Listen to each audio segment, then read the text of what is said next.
Good morning, men. Juggling. Why am I juggling? Let's see. Well, it's fun. And we're talking about probability once again. Okay. So, oops, I dropped it.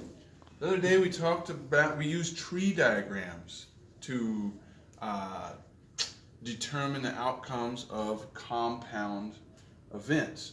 What is compound? What is a compound event?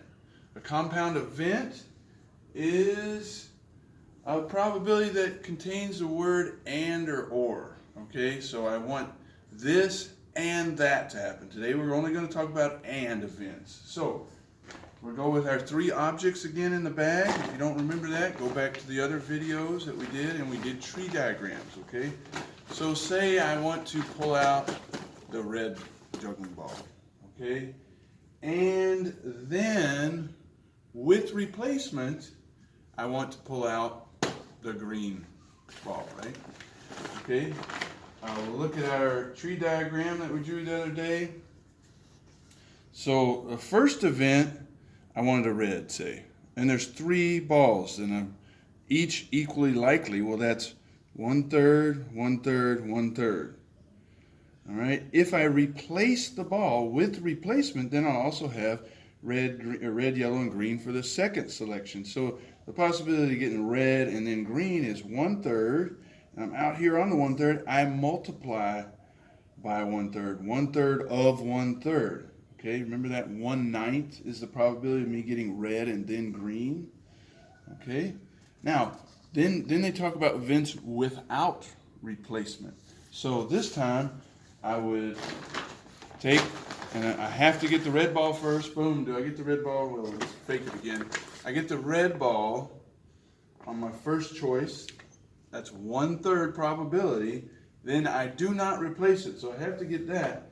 Then the second one, I want to say the green ball.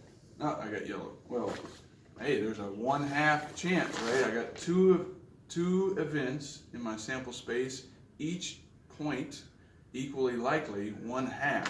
So this time, my probability of pulling out a red and then green would be 1/3 times 1/2. So today we're going to graduate from using the tree diagram to using this idea. So let me write this down. The probability, I'll write that down here, the probability of red and green equals the probability of red times the probability of green. So we're going to go from the tree diagram. I encourage you to draw tree diagrams. Think about the probability of each event and do it with replacement and without replacement. And now in the next video, we'll do it by the numbers. So you have independent and dependent events. Independent means I draw one out and I replace it before I do the next event.